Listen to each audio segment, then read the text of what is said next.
नमस्कार दोस्तों, स्वागत है आप सभी का आपके अपने YouTube चैनल MS सलाह टेक में। आज की वीडियो में बात करेंगे कि पेंशन किन किन स्थितियों में बढ़ाई जा सकती है। जी हाँ, जिनके भी आपके परिवार में घरों में वृद्धजन है, विकलांग है कोई या विधवा है, तो वो 3 कैटेगरियों के अंदर आपको पेंशन आपके परिवार के किसी भी सदस्य को मिलती होगी। तो उसमें भी आप सोच रहे होंगे कि किस प्रकार से पेंशनर की पेंशन बढ़ाई जा सकती है, तो उसी के बारे में हम कंप्लीट जानकारी इस वीडियो में बताएंगे। तो इस वीडियो को लास्ट तक जरूर देखें। वीडियो अच्छा लगे तो वीडियो को लाइक जरूर करें और चैनल पर पहली बार है चैनल को सब्सक्राइब करने के बाद बेल आइकन को जरूर प्रेस करें। तो चलिए शुरू करते हैं इस वीडियो को। तो सबसे पहले बात कर लेते हैं आयु कैटेगरी की। कितनी आयु तक आपको कितनी पेंशन मिलती है, कम आयु तक कितनी, जब स्टार्ट होती है तो पेंशन कितनी होती है, और उसके बाद आयु की क्या सीमा होती है जिसमें है वो पेंशन बढ़ाई जा सकती है, और किन किन स्थितियों में है वो पेंशन बढ़ाई जा सकती है। इन तीनों कैटेगरी होती है जो पेंशनर की, वो आपको इस वीडियो में बताएंगे। तो वीडियो को ध्यान से जरूर देखें। तो सबसे पहले बात करें तो पेंशनर की, आप पेंशन के लिए नया आवेदन कर रहे हैं तो उसके लिए पुरुष की आयु है वो 58 वर्ष से अधिक होनी चाहिए, और अगर महिला की आयु 55 साल से अधिक होगी है तो इन दोनों कंडीशन में आप पेंशन के लिए अप्लाई कर सकते हैं, आवेदन कर सकते हैं। आप एलिजिबल है सरकार के द्वारा पेंशन पाने के लिए। तो ये तो होगी आयु की बात। अब बात कर लेते हैं कि पेंशन का आवेदन करने के लिए जो आपकी जो वार्षिक आय है वो कितनी होनी चाहिए। तो बात करें जो वृद्धजन पेंशन है उनके लिए है वो 48,000 रुपये से कम है वो वार्षिक आय होनी चाहिए, तभी आप पेंशन के लिए आवेदन कर सकते हैं। और विकलांग के लिए है वो 60,000, विकलांग और विधवा के लिए 60,000 से कम है वो वार्षिक आय होनी चाहिए, तभी आप है वो इन योजनाओं के लिए आप आवेदन कर सकते हैं। तो ये तो होगी वृद्धावस्था पेंशन की आयु सीमा। अब बात कर लेते हैं कि विकलांग के लिए है वो कौन कब तक कितने प्रतिशत तक, अगर आपके परिवार के सदस्य है कोई भी है तो कितने प्रतिशत तक मान्य होगा पेंशन के लिए आवेदन कर सकते हैं। तो सबसे पहले विकलांग के लिए आपको 40% से ज़्यादा अगर कोई भी विकलांग है तो वो एलिजिबल है पेंशन का आवेदन करने के लिए। तो इसके लिए आपको डॉक्टर के पास से सर्टिफिकेट मिला होगा, उसमें परसेंट लिखा होगा कि कितने प्रतिशत तक विकलांगता है। तो 40% से अधिक है तो इसके लिए आप पेंशन का आवेदन कर सकते हैं। और विधवा, तलाकशुदा और एकल नारी की बात करें तो इसमें है वो उसकी आयु कम से कम 18 वर्ष होनी चाहिए। 18 वर्ष होने के बाद ही है वो इसके लिए अप्लाई आप है वो कर सकते हैं पेंशन का आवेदन के लिए।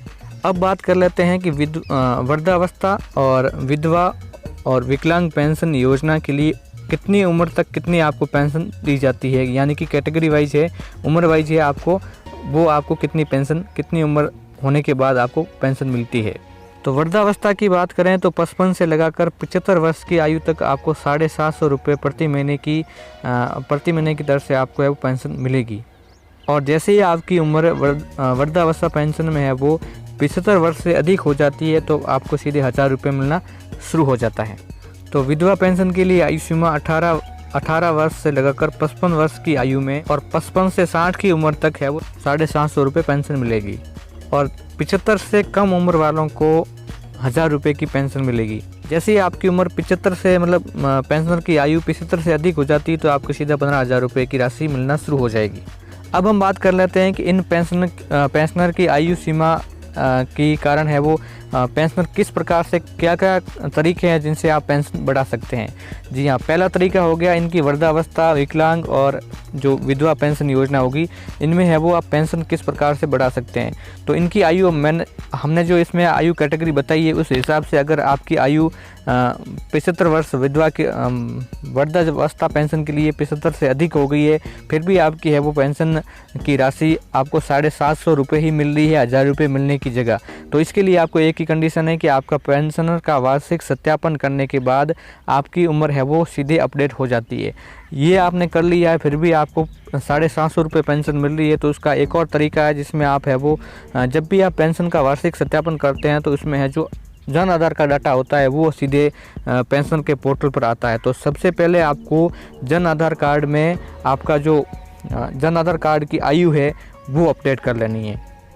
जन आधार कार्ड की जब आयु अपडेट करेंगे तब आपका है वो जब अगली बार जब पेंशन सत्यापन करेंगे तो जो उसका डाटा है उसकी आयु है वो जन आधार से है वो आपने जो एडिट की है वो सीधी सही हो जाएगी और आपकी जो पेंशन है वो 1000 रुपये मिलना शुरू हो जाएगा।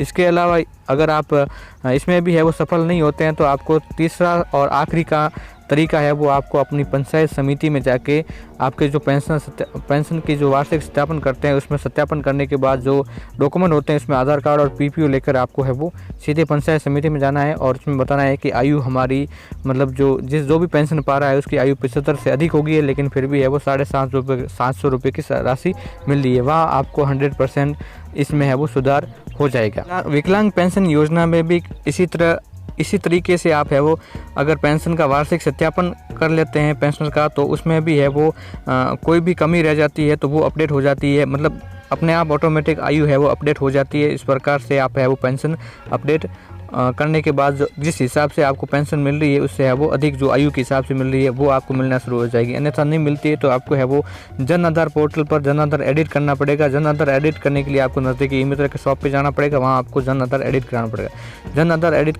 करवाने पर आपको ये चेक करना होगा कि आपके जन आधार कार्ड में जो कि विकलांग का ऑप्शन होता है उसमें आपको विकलांग भर लेना है पूरी तरीके से, सही तरीके से।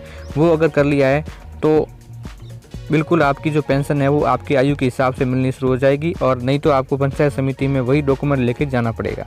वृद्धावस्था पेंशन को अगर विधवा पेंशन में बदलना है तो आपको भी जन आधार कार्ड में जो ऑप्शन वृद्धावस्था का है उसकी जगह आपको विधवा का ऑप्शन सेलेक्ट करना होगा। उसमें आपको जो पति की जो मृत्यु हो जाती है इसमें आपको मृत्यु सर्टिफिकेट साथ में लगाना होगा उस ऑप्शन में, और अन्यथा अगर उसमें भी नहीं हो जाती है, अगर वार्षिक सत्यापन करोगे तो जो जन आधार का डाटा है उसमें आ जाएगा और ऑटोमेटिकली आपको है वो वृद्धावस्था पेंशन की जगह